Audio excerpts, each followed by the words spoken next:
こういう日に限って油断するといたずらされるの。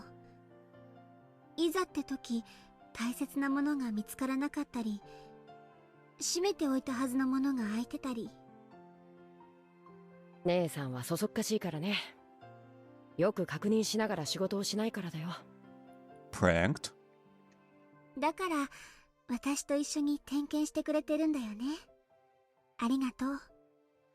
別に感謝されることじゃないよ。姉さんがしっかりしてくれれば僕まで付き合わなくて済む。本当は私と一緒にいたいんだよね。甘えん坊さんなんだから。そんなんじゃないってば。姉さんは最近ジョージ様のことで浮かれてるみたいだからね。ミスが多そうで見てられないだけだよ。Yeah. And I can imagine that Shannon talks about George like a lot. You're probably getting sick of that, Canon. Yeah, I'm just joking. カノンくん、ちょっとおしゃべりしよっか。ダメだよ。仕事中だよ。私とジョージ様のことばかり茶化して、カノンくんとジェシカ様はどうなの？別に何もないよ。Yeah, this is the stuff that I'm talking about. Yeah, it's been a while since we heard Shannon and Canon talk about basically anything. Like, I said this before, those two feel like a gold mine of info that I'm interested in. It's just that, like, going through it is a little bit difficult to interpret at times, so let me see if I can get something out of this. そんなことよりちゃんと仕事は。Oh? Canon was very obviously trying to change the subject. So Shannon snuck up behind him and pushed him down onto the bed. But...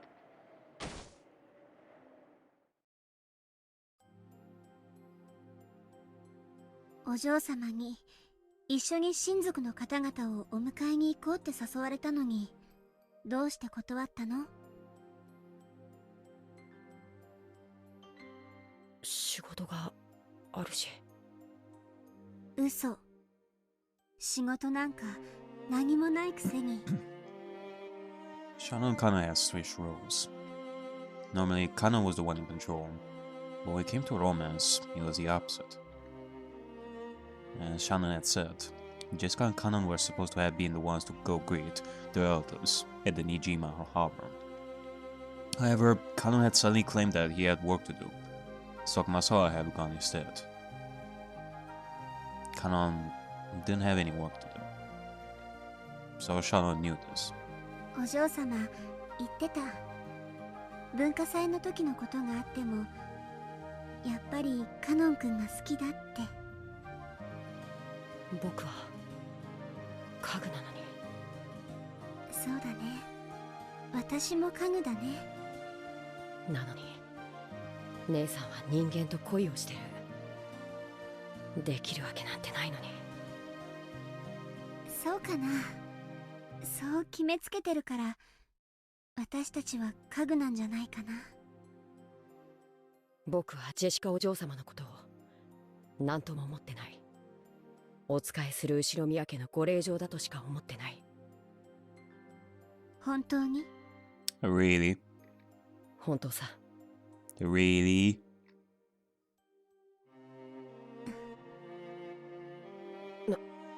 何？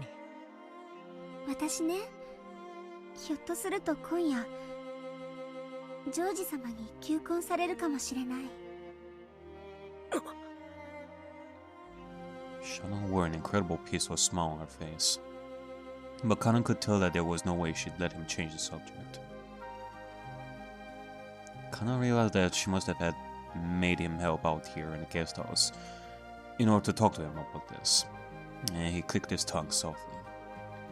家具のくせに人間と結婚なんかできるつもりなの？できると思う。無理だね。どうして？ジョージ様の描く未来の夢を姉さんは叶えられない。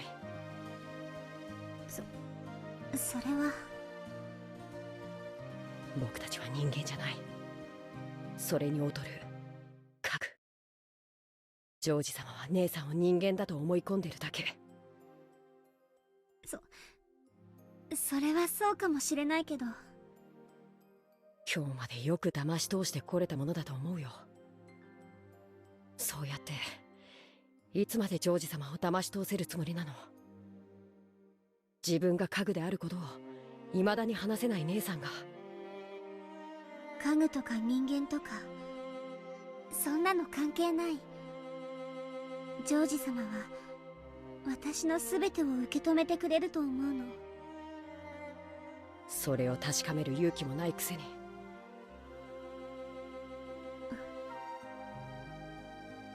私ね、求婚受けてみようと思うの。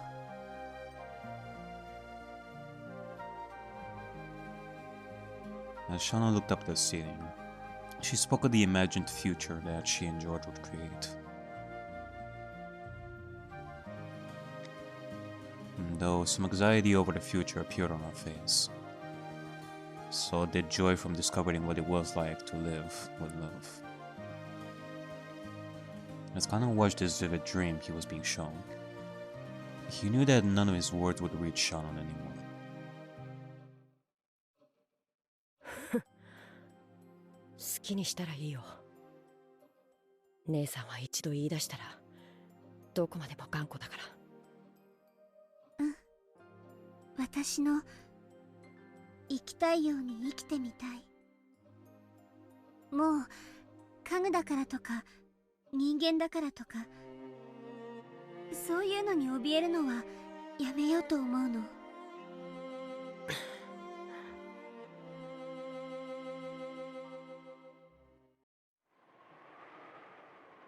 Kana walked over to the window silently. He saw the rose garden filled with boring, gray flowers in bloom. He understood that Shana was acting above her place, and he knew that her tale had no chance of a happy ending. However, he also knew that now Shana had made her decision. No words of his could change her mind. なら僕が言えることなんて何もないよ。やめろと言っても姉さんは聞かない。好きにすればと言えば好きにする。なんで僕にそんな話をするのさ。僕の答えなんて姉さんは何も求めてないじゃないか。私が知りたいのはカノン君のお嬢様への気持ちなの。僕は姉さんたちとは何の関係もないよ。カノン君は本当にお嬢様のことは何とも思っていないの？思ってないって何度も言ってるよ。嘘？どうして嘘だってわかるの？わかるもん。姉さんだもん。わからないよ、僕の気持ちなんて。わかるよ。カノン君のことなら私は何でもわかる。本当にわかってるならどうして聞くんだよ。姉さんはジョージ様のことでもう胸も頭もいっぱいじゃないか。そして僕もそんな一途な姉さんが大好きなんだ。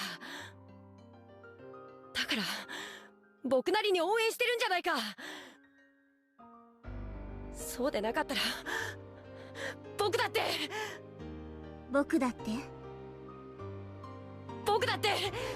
お嬢様を好きになりたかった。Kano finally turned to face her, honestly and openly telling her his real emotions. That was what Shannon had wanted to hear. And having heard it, she closed in even further on Kano's true feelings. そんな言い方じゃダメ。許さない。じゃあどうすればいいんだよ。なんて言えばいいんだよ。好きになりたかったなんて言い方でごまかさないで。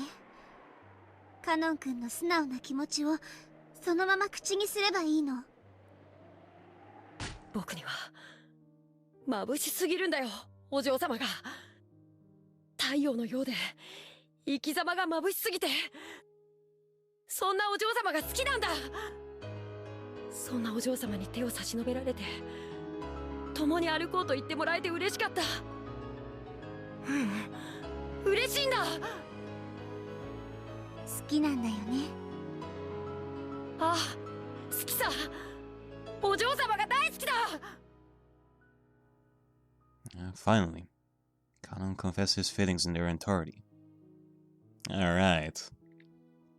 In fact, by saying it aloud, he finally understood how he truly felt. As passionate tears welled up in his eyes, Kanon finally accepted it. Damn. I guess a part of me saw this coming. It's just that I didn't think that it was gonna happen like right now at the beginning of the game.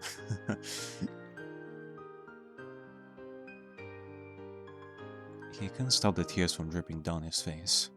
お嬢様も僕もこの島に閉じ込められて何の希望もなく生きてるのは全く同じだった。なのにお嬢様は自らの道を自ら照らし、自らの足で運命を切り開くんだ。それが眩しくて羨ましくて、お嬢様と一緒にならこんなみすぼらしい自分じゃない、別な本当の自分を見つけられそうな気がして。お嬢様の告白を拒絶して悲しかった。悲しかった。自分につく嘘がこんなにも辛くて悔しくて悲しいなんて知らなかった。そして僕のそんな嘘がお嬢様を傷つけたのがたまらなく許せなかった。そんな自分にもう二度と恋をする資格なんてないと思ってた。あるよ。恋の資格はね、自分だけが与えられるの。家具だからダメとかそんなの関係ない。ダメだって自分で決めたらもうダメなの。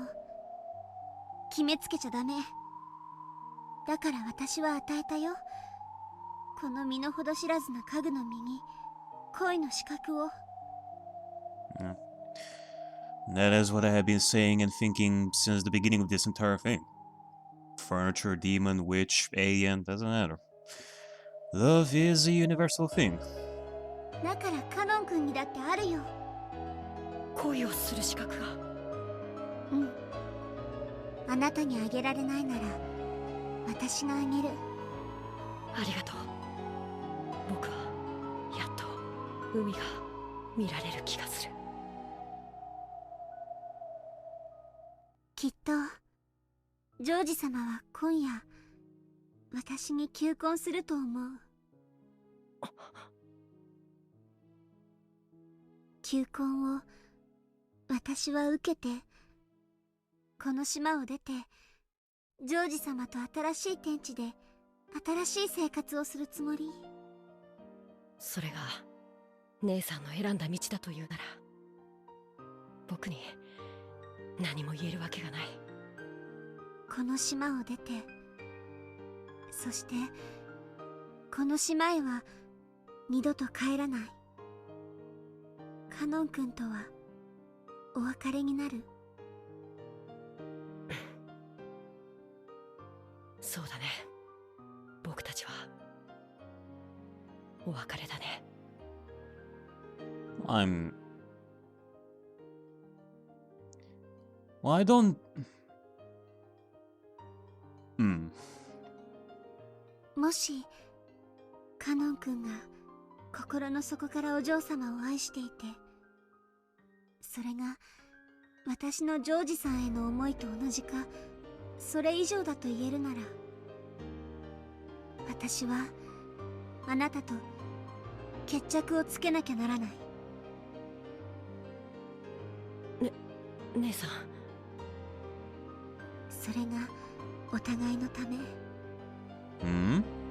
カノン君の思いを私を理由に諦めないで。僕のわがままが姉さんの幸せを傷つけるかもしれないのに。私も自覚してるよ。私の幸せがカノン君を傷つけることを。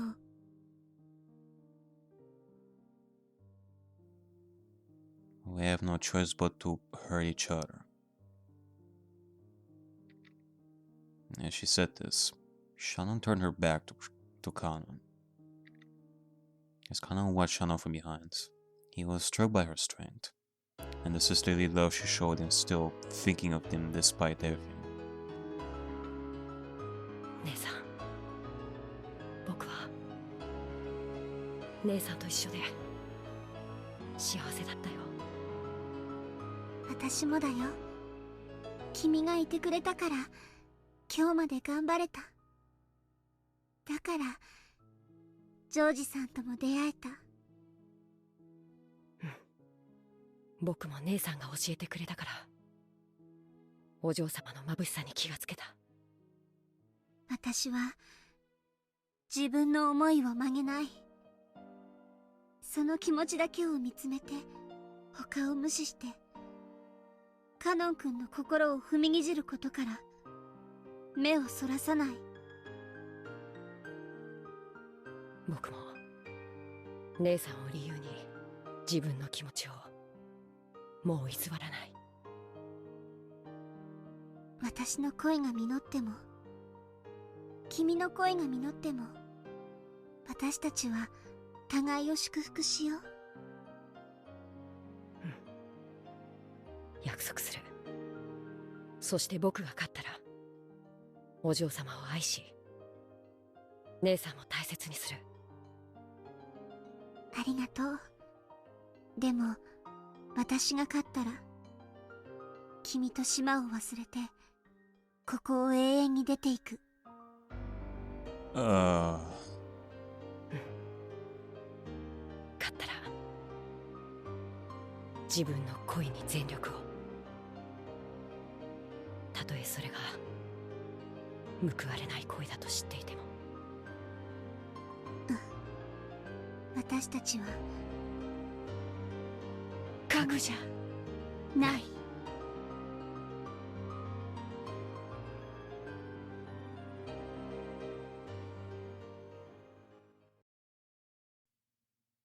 Wow.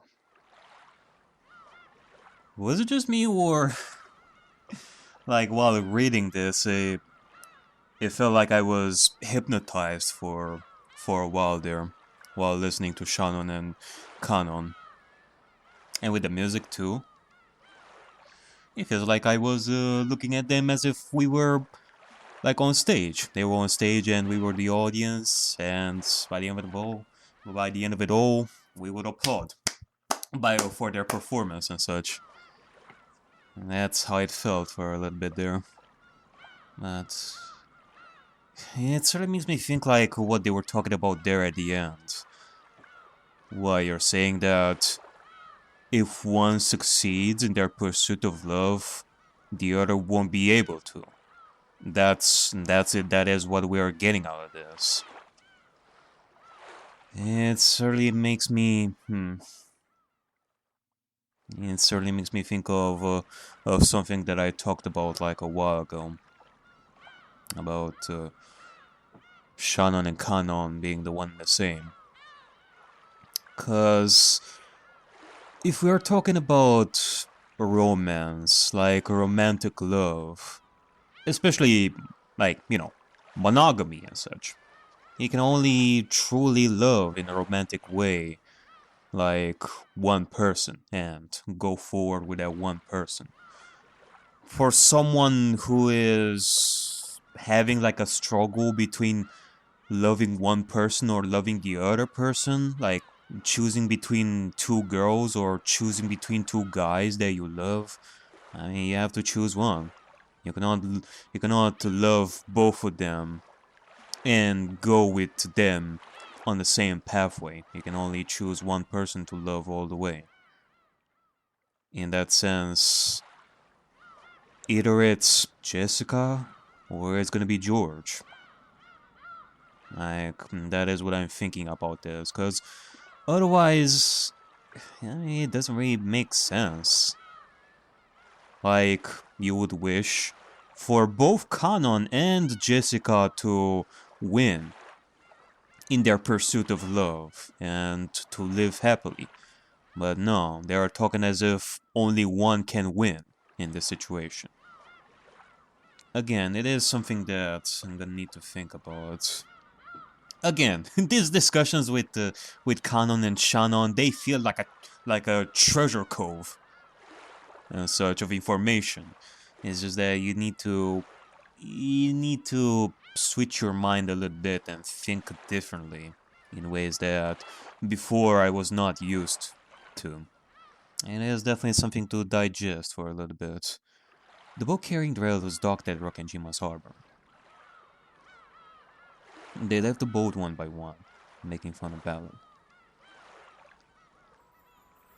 Hey there, Batora! Ochiru, Ochiru, am I right, mate?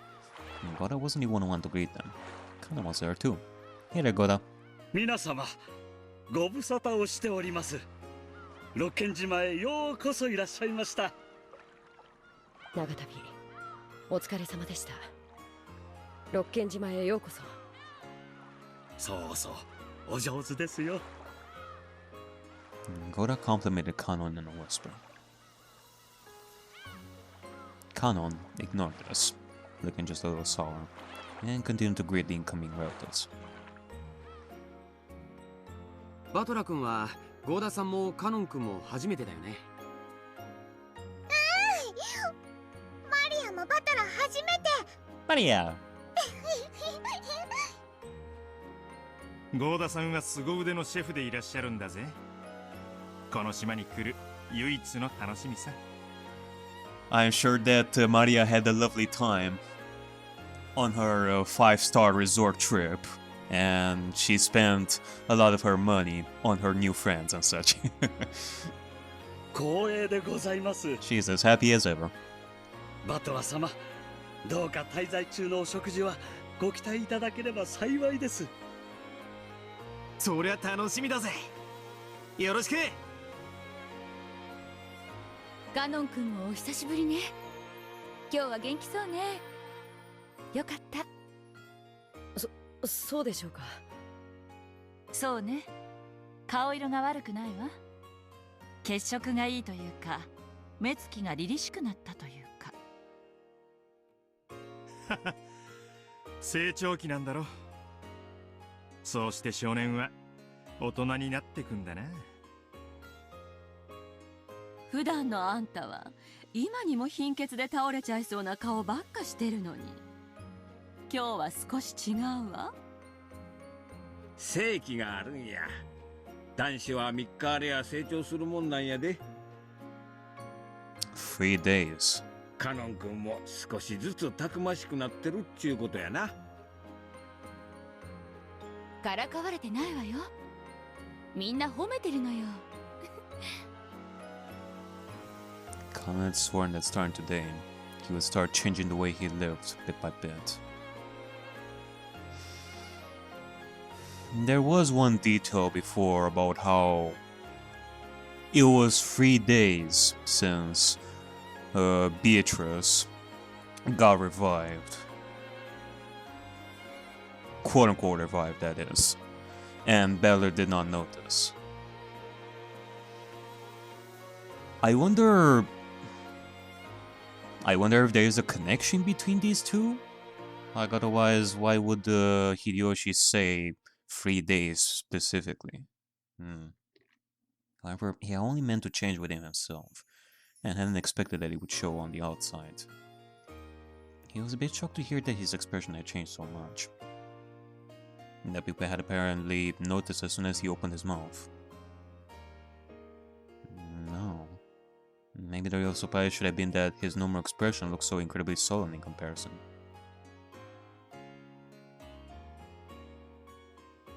Got out of the way up to the guest house. Kanon brought up the rear, happened to carry some of Kumasawa's shopping. 僕、今日はそんなにも顔色がいいでしょうか。私にもそう見えますよ。何かいいことはありました？ Even Kumasawa was saying it. Kanon, unable to see what his own face looked like, hung his head in embarrassment.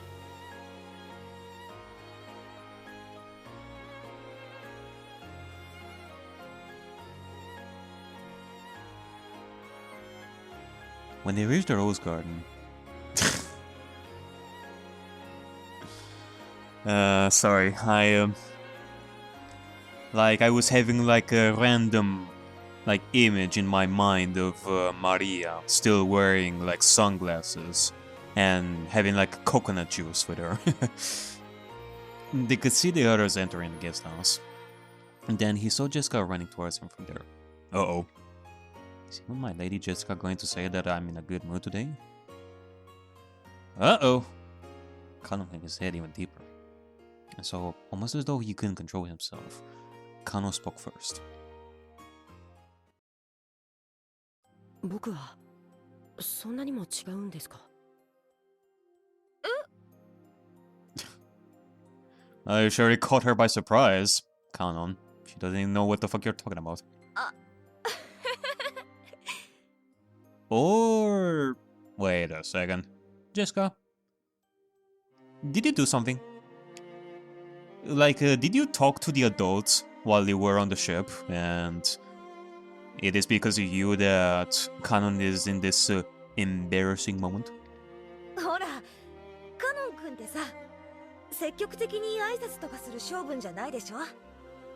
だからみんな珍しいと思ったんじゃないかな。先ほどはお嬢様にご同行できなくて申し訳ありませんでした。あ、いいよいいよ。こっちこそ新島まで迎えに行くから付き合ってなんてくだらないことに誘ってごめん。カノン君だって今日の仕事いっぱいあるだろうし。仕事は特にありませんでした。お嬢様が眩しすぎて一緒にいることに耐えられないほど僕が弱かったからです。Jessica faltered, uncertain what Kana was talking about. I mean, you did say that she was dazzling. However, she realized that this was something too important to be laughed off. 何かあったの？カノン君。シャノンが結婚するって。そっか。やっぱりジョージ兄さん、今回でプロポーズするんだね。Jessica thought that this change in Kano's appearance was probably caused by a change in his state of mind. She thought he was sad that he and Shannon would soon be parting ways. Kano realized that Jessica was probably thinking this. So, he spoke to her clearly and honestly. Oh... Okay. Here's another thing that I wanna talk about. If I am to think of my whole shtick with Kanon and Shannon being important in this case for the murders that happened and some of the stuff that are being hidden on this island. Like, for example, again, with the age thing. I was discussing before about how Shannon and I guess you could say Kanon as well would have like they are like 19 years old, not 16. And Jessica was hiding that, saying that no, Kanon is actually 16. Like, it kind of makes me question like Jessica's state in this whole thing, like how much she knows. Like, not just Shannon and Kanon, like how much she knows. In that sense, I mean, it could very well be that Jessica realizes the implications of what this whole means. Not just on a, like, first glance perspective over here of, oh, Shannon is gonna get married, thus they're never gonna be able to see each other ever again because they're not gonna be on this island anymore. obviously. But I'm talking about the whole thing with Shannon and Kanon being the one and the same. Maybe this hides like that meaning of how, like, Shannon or Kanon, the same person, they are possibly going to be choosing George, and if that is going to happen, then Jessica is going to have to say goodbye to Kanon in that romantic pursuit of hers. If the proposal is going to happen, then the whole thing between Kanon and Jessica is not going to happen. Because he wanted her to know. 僕は姉さんがここを辞めることがあった時、自分も辞めると決めていました。知ってるよ。じゃあカノン君も辞めちゃうの？今はわからなくなりました。辞めたらお嬢様という太陽が照らしてくれた何かをまた見失ってしまいそうだから。Jessica was stunned, unable to understand what he was saying. However, she did realize that he was trying to tell her something important. And so she was able to accept that his next words were neither a lie nor a joke.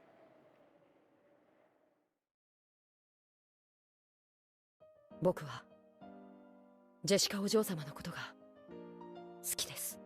Hey! 私もだよ。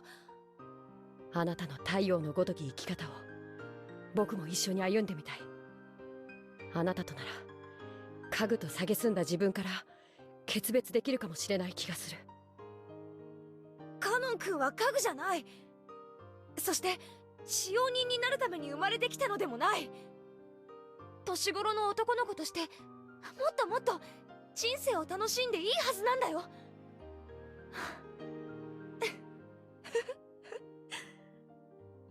私も眩しいや。カノン君が眩しくて目が見られない。これが偽らざる僕の気持ちです。それを今までごまかしてきてすみませんでした。僕の臆病さがお嬢様を傷つけたあの日をお詫びします。 Alright. いいよ。その言葉だけで私は嬉しい。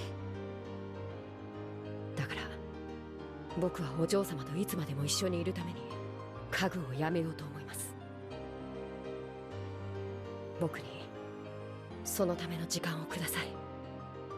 最後にその弱さを許してください。弱さなんてとんでもない。カノン君は見せてくれたよ。今までの自分と決別したいっていうとびきりの勇気を。だから私は応援したいし、せかさずいつまでも待つよ。私が太陽になって君の道を照らせるなら、私だって君という人がいてくれたから誰よりも眩しく輝いて君の瞳に私だけを映したいと思った。 So that you look only at me. 君がいなかったら私だって太陽になんてなれなかった。だから待つよ、ずっと。ありがとうお嬢様。お嬢様はもう嫌だな。名前で呼んでもいいんですか？うん。二人きりの時だけね。じゃないとカノン君に迷惑をかけるかもしれないし。そうですね。姉さんたちもそうしてるらしいし。Oh my god! Kanon is smiling. Finally! シャノンが婚約するって話にならなかったら、こういうことは言ってくれなかった？ Kanon hung his head, at a loss for words for some time. But it was true. Shannon hadn't told him about the engagement, he probably wouldn't have been having this conversation at this moment. Well, I guess one can say that external factors like the engagement would make you think harder on something that you wanted to do for a long time.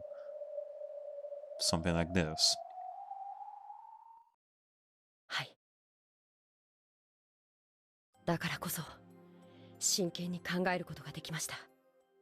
そんなこと言っちゃって。シャノンの話を聞いてて恋がしてみたくなっちゃった？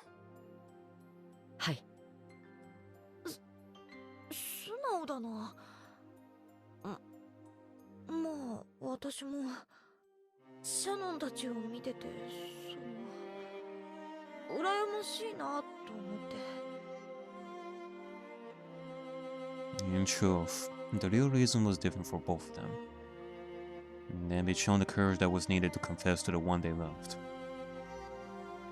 This was the reason for both Kanon and Jessica. 僕は何とお呼びすれば。ジェシカがいいな。呼びつけは照れます。じゃさん付けでもいいから最初は言ってみて。ほらほら。ジェシカさん。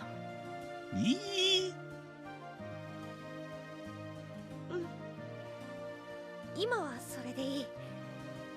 だから私もカノン君のことを名前で呼びたい。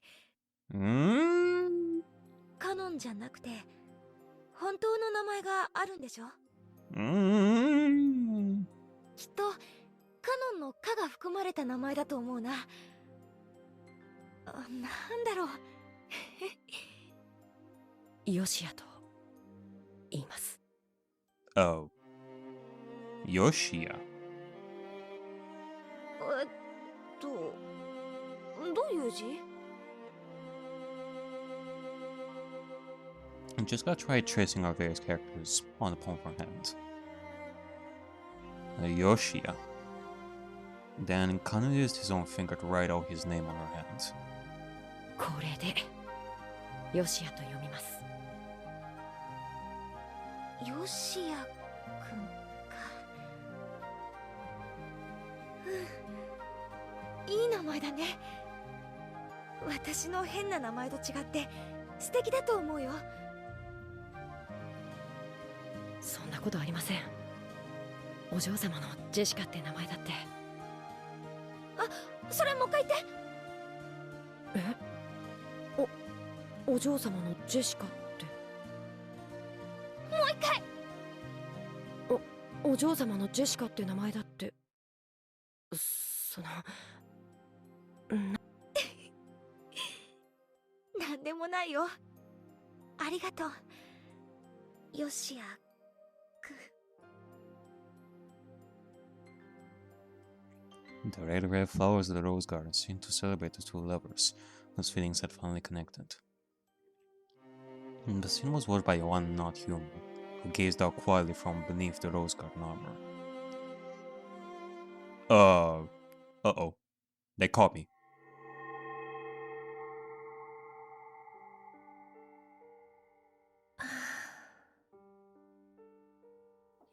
Come to think of it, those two had never called each other by their names until now. Jessica hadn't known Kano's true name. Kano hadn't called Jessica by her name. By calling someone by their name, people acknowledge the worth of that person's soul. That is why names are sacred. Yoshia. It is definitely something that I'm gonna have to think about, that particular name. I mean, honestly, for a second, I didn't think that Kano was even gonna say his name, because at some point in the past, I was thinking maybe Kano's name is also Sayo, because Shano's name is also Sayo. And the reason why they were hiding Kano's name like so much even up to this point, would be because his name would be important. Like, maybe his name is actually Batora, or maybe his name is actually Sayo the same way. Thus, it would make us think that Shannon and Kanon are the one and the same. Like, that is another detail that I used before to make myself think that Shannon and Kanon are one and the same.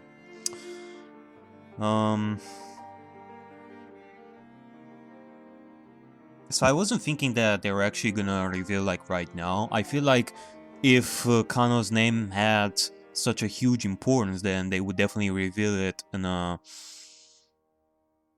Well, okay, this moment was definitely important. I wouldn't say I don't want to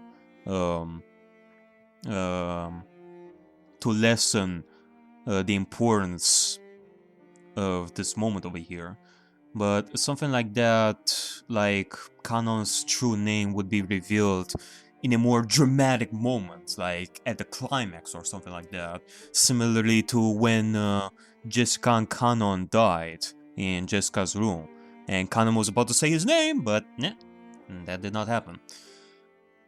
So yeah, that would be the reason why it made me think that Kanon's name was important. But Yoshia?